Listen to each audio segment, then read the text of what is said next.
পানিপথের যুদ্ধে সম্রাট বাবর আফগান শক্তিকে পরাজিত করলেও সম্পূর্ণরূপে ধ্বংস করতে পারেননি।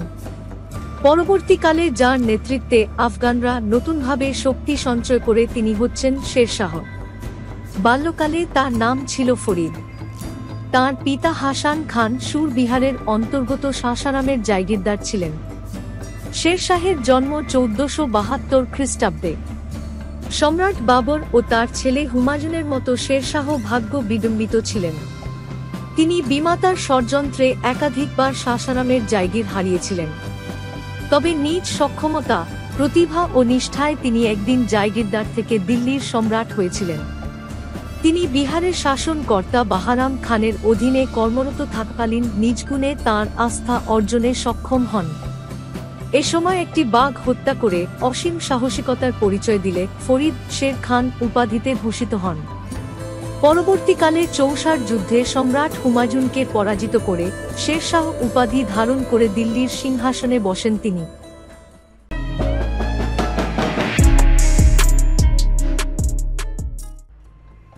অন্য ভাইদের চেয়ে যোদ্ধা কিংবা বুদ্ধিবৃত্তির দিক থেকে এগিয়ে ছিলেন ফরিদ তথা শের খান।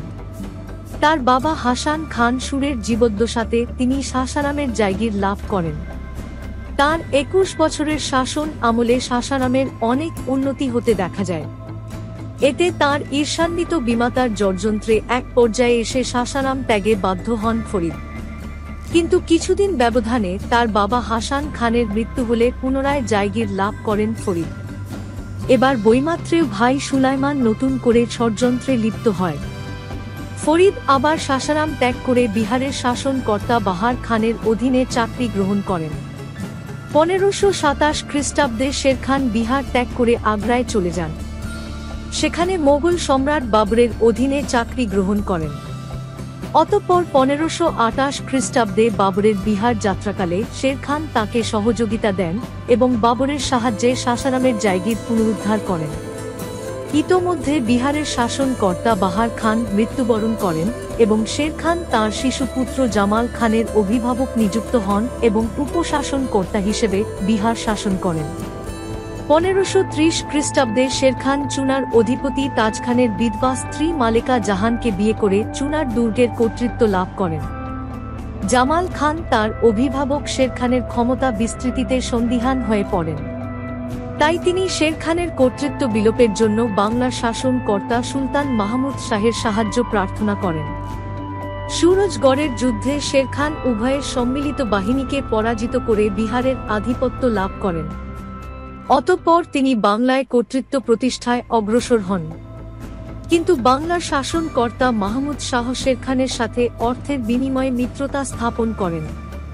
অবশ্য পরের বছর অর্থাৎ 1537 খ্রিস্টাব্দে শের খান বাংলা আক্রমণ করে গৌড় অবরোধ ও অধিকার করেন। ভারতবর্ষের পূর্বাঞ্চলে শের খানের ক্রমাগত ক্ষমতা বৃদ্ধি পায়। এতে দিল্লির মোগল সম্রাট হুমায়ুন অত্যধিক শঙ্কিত হয়ে পড়েন। তাই তিনি গুজরাটে বাহাদুর শাহের বিরুদ্ধে পরিচালিত অভিযান প্রত্যাহার করেন। পরে শের খানকে দমন করার উদ্দেশ্যে বাংলা অভিমুখে যাত্রা করেন তিনি। বাংলার পরিবর্তে চুনার দুর্গ আক্রমণ করে দখল করেছিলেন হুমায়ুন। এরপর 1538 খ্রিস্টাব্দে হুমায়ুন বাংলার রাজধানী গৌড় নিজের দখলে নিয়েছিলেন। শের খান ছিলেন দূরদর্শী যোদ্ধা। তাই তিনি হুমায়ুনের বিরুদ্ধে অকারণে কোনো সম্মুখ সমরে অবতীর্ণ হননি। বরং হুমায়ুন যখন গৌড় দখল করে সেখানে অবস্থান করছিলেন তখন শের খান পিছু হটেছিলেন। তবে এই সময় তিনি বিহার ও জৌনপুরের মোগল অধিকৃত অঞ্চল দখল করে কনৌজ পর্যন্ত অগ্রসর হন। তিনি দিল্লির সাথে বাংলার যোগাযোগও বিচ্ছিন্ন করে দিয়েছিলেন। এতে হুমায়ুন আতঙ্কিত হয়ে পড়েন এবং আগ্রার দিকে যাত্রা করেন। কুশলী যোদ্ধা শের খান বক্সারের কাছে চৌসা নামক স্থানে সম্রাট হুমায়ুনের প্রতিরোধ করেন। 1539 খ্রিস্টাব্দের এই যুদ্ধে হুমায়ুন পরাজিত হন এবং তিনি অতি কষ্টে আগ্রা ফিরে যান। শের খান বাংলা, বিহার, জৌনপুরের একছত্র অধিপতি হন এবং শেরশাহ উপাধি ধারণ করেন। হুমায়ুন চৌসার যুদ্ধের গ্লানি ও ব্যর্থতা সহ্য করতে না পেরে পুনরায় কনৌজের পথে অগ্রসর হন। 1540 খ্রিস্টাব্দে কনৌজের অদূরে বিলগ্রামে উভয়ের মধ্যে তুমুল যুদ্ধ সংঘটিত হয়। যুদ্ধে হুমায়ুন শোচনীয়ভাবে পরাজিত হন। শের শাহ কনৌজ, দিল্লি ও আগ্রা অধিকার করেন। এভাবে মোগল সাম্রাজ্যের পতন ঘটিয়ে দিল্লির সিংহাসনে শেরশাহের অভ্যুত্থান ঘটে।